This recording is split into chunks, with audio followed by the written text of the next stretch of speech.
तो जय नित्यानंद। अब आज के ज्ञान में जो बाबा नित्यानंद श्लोक 125 में कहते हैं वो ये है कि मन की निम्न वृत्तियां विचारहीन होती है। ऐसी विचारहीन दशा शुद्रता है। दूसरे की निंदा करना, मजाक उड़ाना, कभी कभी जाने अनजाने मैं भी कर लेता हूं, मुझे भी इस पर बहुत ध्यान देना होगा, आप भी ध्यान दें। पहला, दूसरे की निंदा करना, मजाक उड़ाना। दंभ, अपने आप में झूठा अभिमान जो हम कर लेते हैं, अभिमान।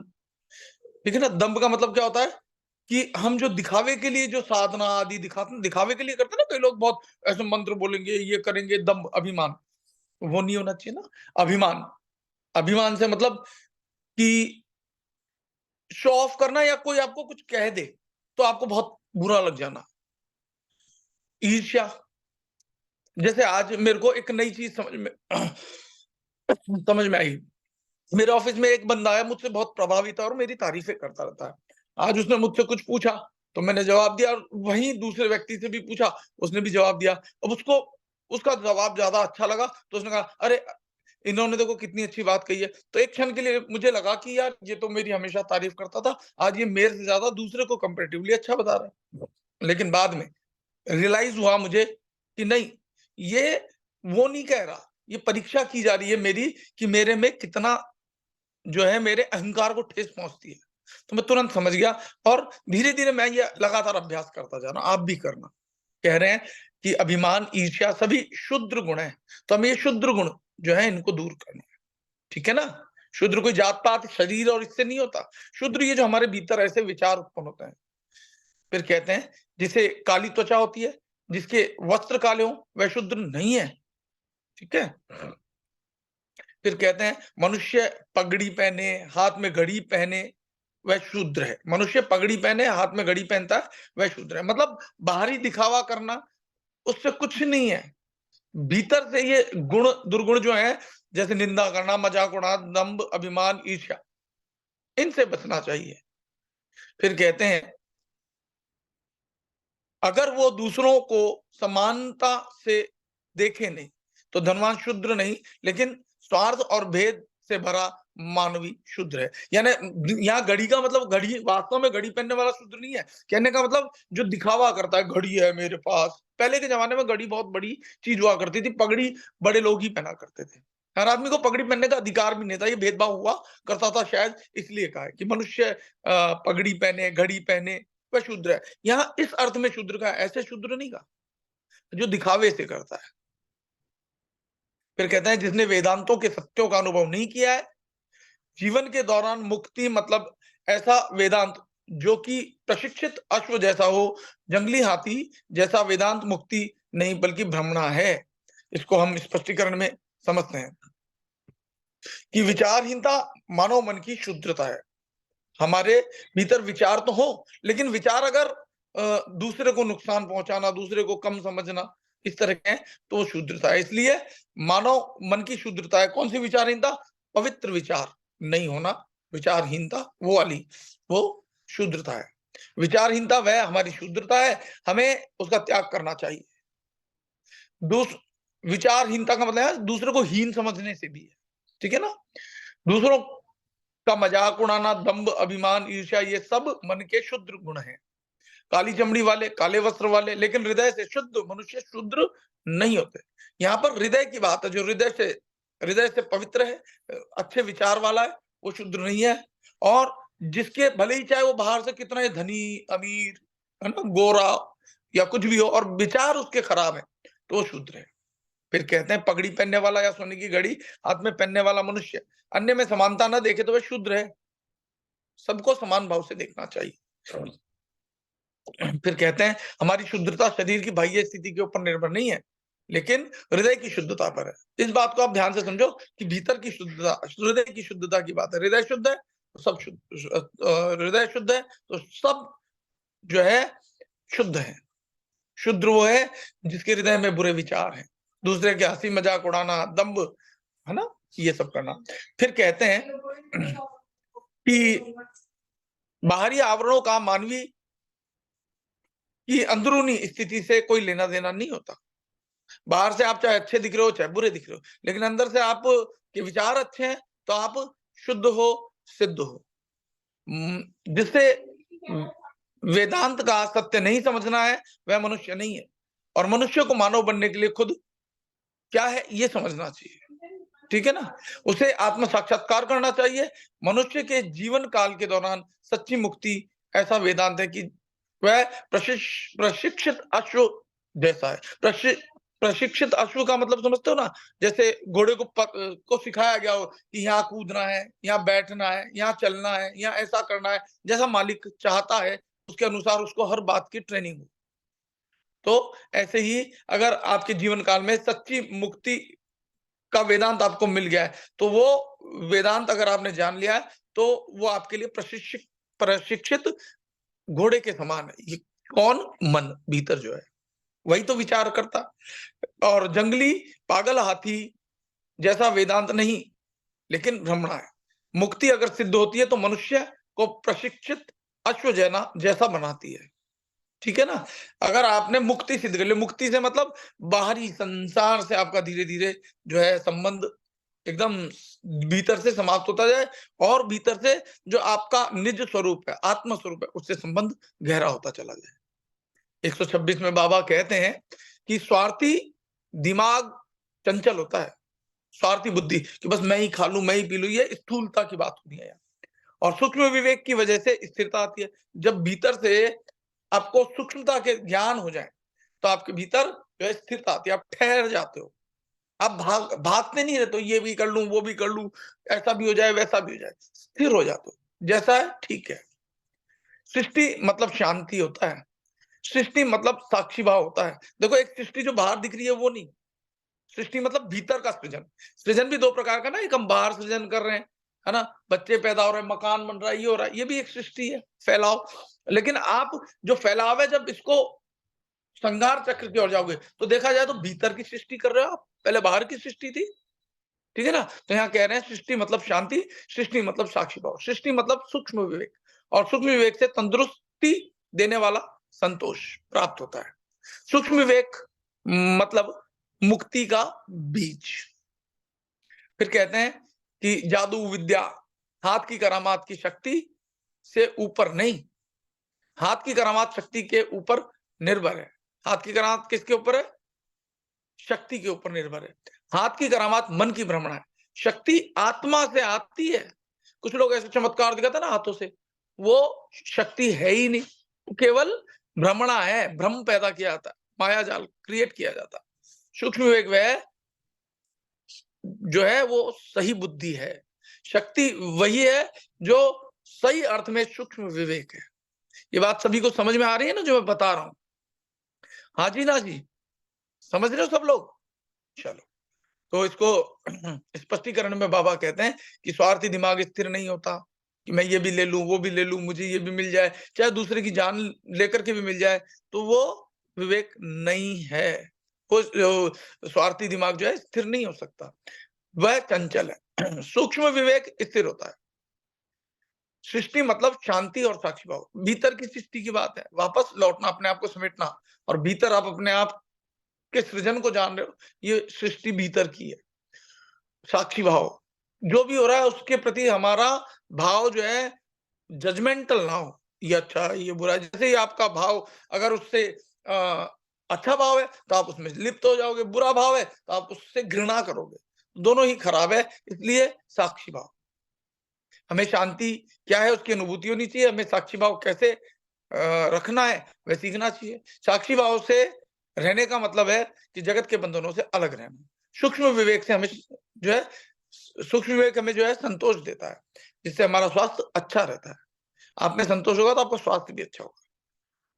सूक्ष्म विवेक वह है जो मुक्ति का बीज है, जिससे हमारा स्वास्थ्य अच्छा रहता है। सूक्ष्म विवेक मुक्ति का बीज है। मुक्ति प्राप्त करने के लिए सूक्ष्म विवेक जरूरी है।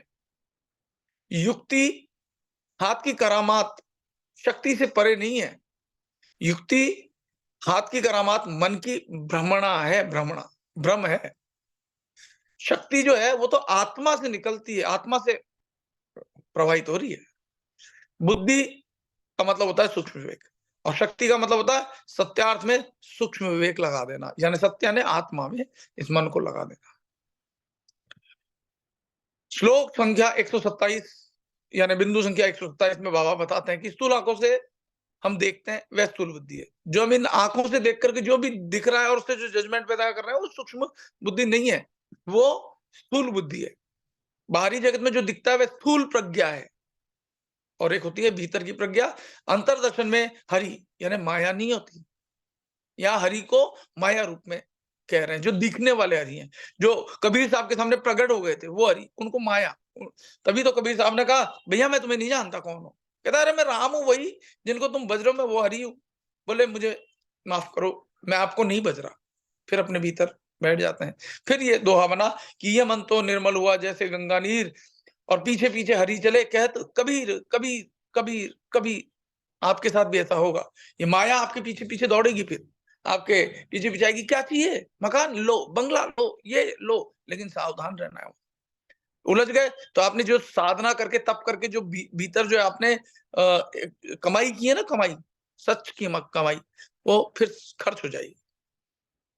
इसलिए कोशिश करो कि पैसे से, रिश्तों से आसक्ति खत्म करते जाओ। हाँ, अपनी जिम्मेदारी जो है वो अपने आप होती जाएगी, आप चिंता मत करो, क्योंकि गुण ही गुणों में वर्त रहे हैं।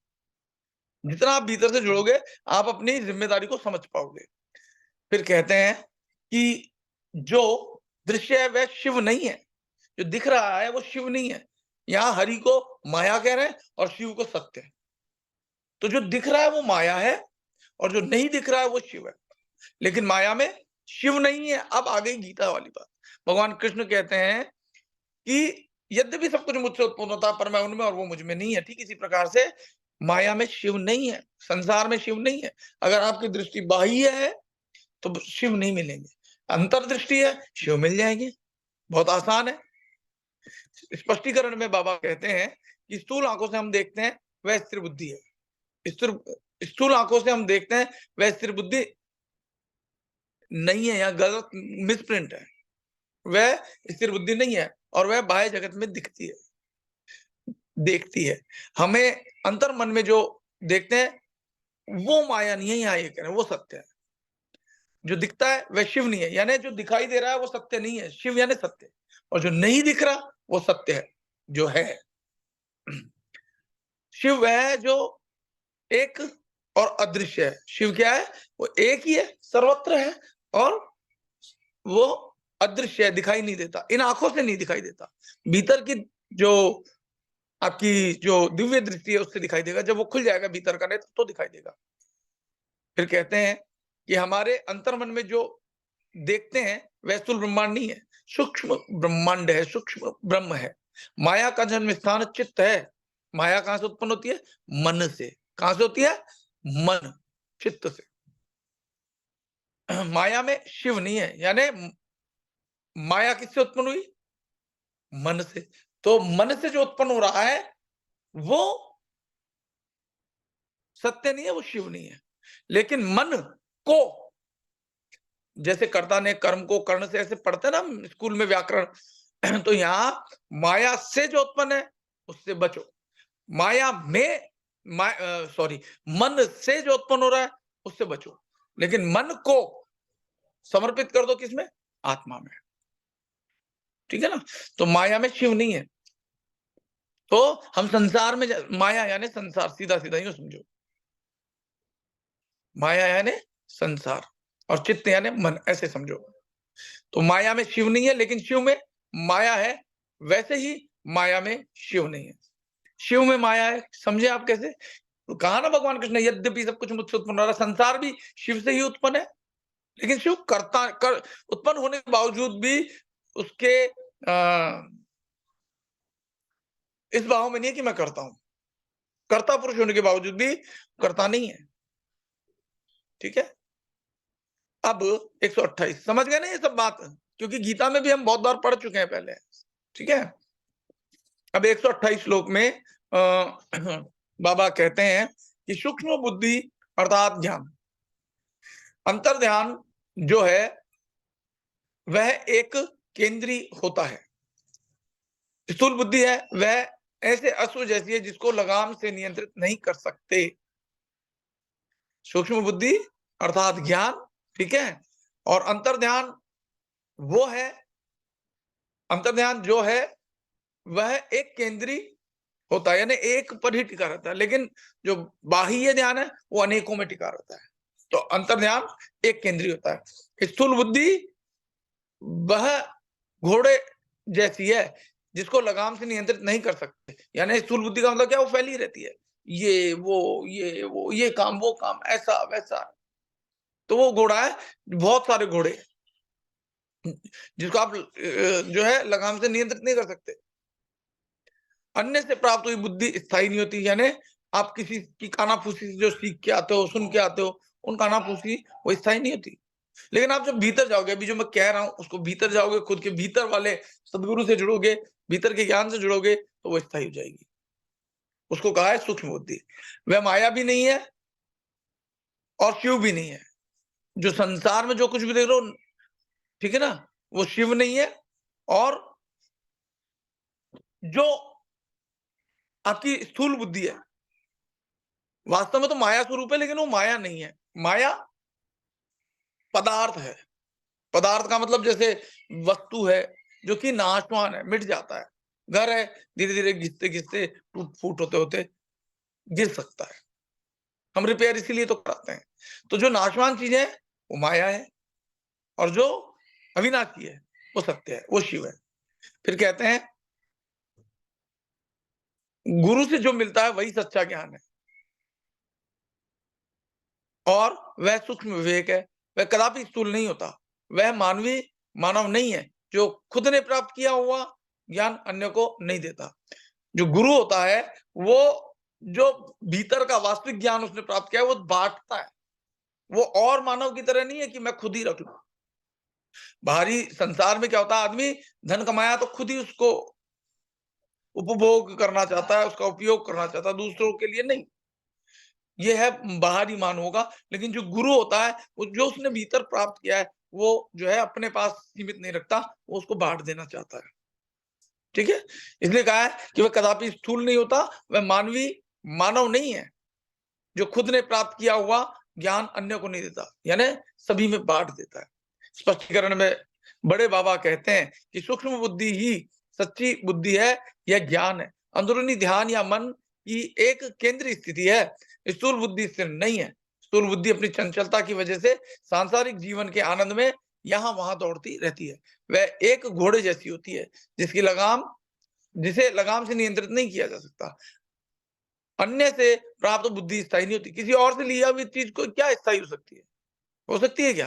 किसी से आपने पैसा लिया, जीवन भर थोड़ा ना चल सकता है। किसी से आपने ज्ञान लिया, वो जीवन भर नहीं होगा। जब तक आप खुद कसौटी पे कस के भीतर के ज्ञान से उसको मैच नहीं कर लोगे, तब तक वो वास्तविक ज्ञान नहीं है आपके लिए। फिर कहते हैं अन्य से प्राप्त की हुई बुद्धि स्थायी नहीं होती, वह क्षणजीवी है। वो बुद्धि जो है क्षणजीवी मतलब मिट जाने वाली, हर क्षण बदलती रहती है, मिटने की ओर अग्रसर रहती है। सूक्ष्म बुद्धि गुरु से प्राप्त होती है। वह बुद्धि कभी स्थूल नहीं होती। जो मैं आपको आत्मा का ज्ञान दे रहा हूं, जब आत्मा को आप इन चर्म चक्षुओं से नहीं देख सकते तो सूक्ष्म ही है ना वो। तो गुरु अपने शिष्य को ऐसा ज्ञान देता है कि उसे ईश्वर साक्षात्कार हो। तो हम यहाँ बात सिर्फ ईश्वर साक्षात्कार की कर रहे हैं, जो कि आपको भीतर के नेत्रों से प्राप्त होंगे। स्थूल बुद्धि पांचवी होती, पांचवी मतलब पशु वाली, और वह पशुओं के लिए योग्य होती है, मानवों के लिए योग्य नहीं होती। वह मानवीय मानव नहीं है जो खुद को मिला हुआ वापस ना दे। गुरु के लिए कहना है, गुरु सब कुछ दे देता है जो प्राप्त करता है। ईश्वर ने हमें आत्मा दिया तो हमारा फर्ज है कि वह हम उसे वापस करें। आत्मा से मतलब यहाँ क्या है, जीवात्मा का मतलब है कि हम अपनी जीवात्मा को वापस उस आत्मा में लगा दें। ठीक है ना। फिर कहते हैं अभी संभव हो कि हम परब्रह्म के साथ एकाकार हो जाएं। मनुष्य को मानव बनने के लिए परब्रह्म के साथ एकाकार हो जाना है। ठीक है ना। मनुष्य से हमको क्या बनना है, मानव। देवताओं से भी ऊपर उठना है, देव दानव से ऊपर मानव। समझ में आ रही है बात? चलिए, शायद रत्नेश जी खोलना चाह रहे हैं, लेकिन म्यूट किया हुआ है। आगे चलते हैं। 129 श्लोक है ना। जिस मानव को अपने जीवन का लक्ष्य पता नहीं, वह पशु समान है। अगर आपके जीवन में कोई लक्ष्य नहीं है, टारगेट नहीं है कि मुझे करना क्या है, तो आप पशुवत ही कभी यहाँ चले गए, कभी वहां भटक गए। और सुंदरकांड में हनुमान जी यही तो सिखाते हैं कि अपने टारगेट पर ध्यान रखो, टारगेट से चूको मत, हटो मत, ठीक है ना। फिर कह रहे हैं कि यह लक्ष्य मतलब इच्छा रहित दशा है। लक्ष्य तो रखो लेकिन उसमें इच्छा, फल की इच्छा ना हो। वही पूरी गीता की बात आ रही है यहाँ, कि कर्म तो करो, लक्ष्य हो, लेकिन उस लक्ष्य क्या, कर्म करने का जो हो रहा है, लेकिन उसमें इच्छा नहीं हो कि ये मिल जाए। जैसे मान लो कोई व्यक्ति आया, आप खाना खा रहे हो, आपका खाना आपने खिला दिया, ना तो आपकी इच्छा थी कि कोई व्यक्ति आ जाए, ना आपकी ये इच्छा थी कि कोई आ गया तो मैं उसको भगा दूं, जो है आपने खिला दिया। ये उससे कोई अपेक्षा नहीं है। देखो जो लोग है ना दान करने जाते हैं ना ढूंढ ढूंढ करके, उनकी भी इच्छा होती रहती है कि मैं पुण्य कमा लूं, पुण्य कमाने के हिसाब से जाते हैं। लेकिन जिसको पुण्य पाप से परे, जो अच्छे काम में लगा रहता है, फल की इच्छा रहित होकर के जब काम करता है, वही मानव बनता है, वही अपने शिव के साथ एक हो पाता है।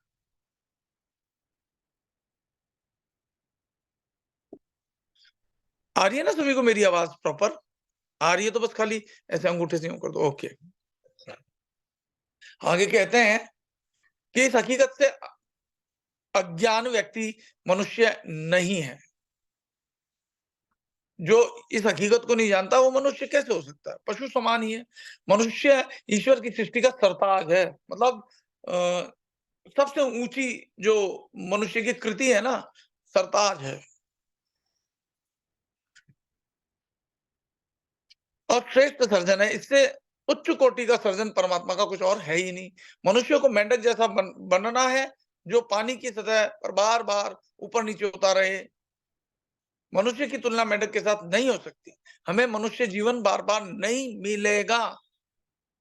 हमें जो मनुष्य जीवन मिला है उसमें लक्ष्य सिद्धि के लिए प्रयास करने चाहिए। जो हम हर रोज 2 टाइम साधना कर रहे हैं, यही प्रयास है। भोजन तभी मिलता है जब पकाया जाता है। विवेक अग्नि है, बुद्धि व बर्तन है, और मुक्ति जीवन का लक्ष्य है। स्पष्टीकरण में बाबा कह रहे हैं, बड़े बाबा, कि जिस मानव को अपने जीवन का लक्ष्य पता नहीं है, वह पशु समान है। जीवन का लक्ष्य मतलब इच्छा रहित दशा होनी चाहिए। इस हकीकत से अनजान व्यक्ति मनुष्य नहीं है। मुक्ति इच्छा रहित दशा के बिना सिद्ध नहीं होती। मनुष्य ईश्वर की सृष्टि का श्रेष्ठ सर्जन है। उसे मेंढक की तरह पानी की सतह पर ऊपर नीचे नहीं होना है। मतलब अपनी स्थिति से नहीं डगमगाना है, कभी आगे, कभी कर लिया, कभी नहीं किया। बहुत सारे ऐसे लोग हैं, कभी साधना कर ली, कभी नहीं की, कभी हो गई बढ़िया, नहीं हुई 10 दिन, कोई फर्क नहीं पड़ रहा। अरे ऐसा ना करो, सावधान हो जाओ, फिर पता नहीं आपको मानव जीवन मिले नहीं मिले। इसलिए कह रहे हैं कि मेंढक की तरह ऊपर नीचे मत हो पानी में, जैसे वो होता रहता है। हमें दिव्यता के निर्मल जल में तैरते रहना है। तैरते रहने का मतलब क्या है? ध्यान करना है। फिर कहते हैं हमें जो मनुष्य जीवन मिला है उसमें ईश्वर का साक्षात्कार लक्ष्य सिद्ध करना हमारा फर्ज है, फर्ज। फिर कहते हैं उसमें ईश्वर का साक्षात्कार का लक्ष्य सिद्ध करना हमारा फर्ज है। जिस तरह पकाने के बाद ही भोजन तैयार होता है, उसी तरह मुक्ति भी निष्ठापूर्वक प्रयासों के बिना सिद्ध नहीं होती। विवेक की अग्नि के साथ तुलना हो सकती है, बुद्धि के बर्तन के साथ इन दोनों के बिना आहार नहीं बन सकते। यानी विवेक की अग्नि और बर्तन भी हो जिसमें हम भोजन पका सकें। मुक्ति की सिद्धि के लिए विवेक और बुद्धि महत्वपूर्ण आवश्यकताएं हैं। मुक्ति तैयार हुआ भोजन है। जब आप भोजन करते हो तो तृप्ति मिल जाती है कि नहीं मिल जाती? भूखे हो आप बहुत, भोजन किया तो तृप्ति मिल जाती है, एकदम मन तृप्त हो जाता है। ठीक इसी प्रकार से जब आप इस बुद्धि को, विवेक और बुद्धि को जागृत करके मन को इस परमात्मा में लगा दोगे, ठीक है ना, तो आपको परम शांति मिल जाएगी।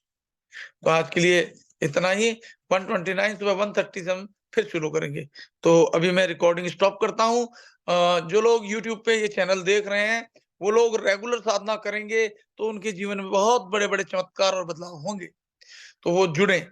और मैं अपना डिस्क्रिप्शन बॉक्स में मोबाइल नंबर भी देता हूँ। किसी को जुड़ना हो उनके लिए मैं सहर्ष तैयार हूँ। जिसको परमात्मा से जुड़ने की इच्छा हो, तो उनको मैं रास्ता दिखाने के लिए तैयार हूँ, और रास्ते पे चलना आपको ही होगा। ठीक है? मैं कोई झूठे वादे नहीं करूँगा कि हाँ, मैं तुम्हारे ऊपर शक्तिपात करके ऐसा कर दूँगा, वैसा कर दूँगा। लेकिन आप अनुभव करोगे जब आपका विश्वास सच्चा होगा और आप इस मेरे साथ जुड़ कर के साधना में जब बैठोगे और अपने ही जब ज्ञान से आप जुड़ोगे, अपनी ही आत्मा के प्रकाश में जब आप स्नान करोगे, तब आपको पता चलेगा कि हाँ, वास्तव में जो मैं बता रहा हूँ वो बिल्कुल सत्य है। ठीक है? तो अब मैं रिकॉर्डिंग स्टॉप कर रहा हूँ। ये जो ज्ञान है ये आप भी जो है इस पर चलो और औरों को भी ये ज्ञान मिले ताकि वो भी इस पर चल सकें। इसको शेयर करो ज़्यादा से ज़्यादा। तो जय नित्यानंद। अब मैं रिकॉर्डिंग स्टॉप कर रहा हूँ।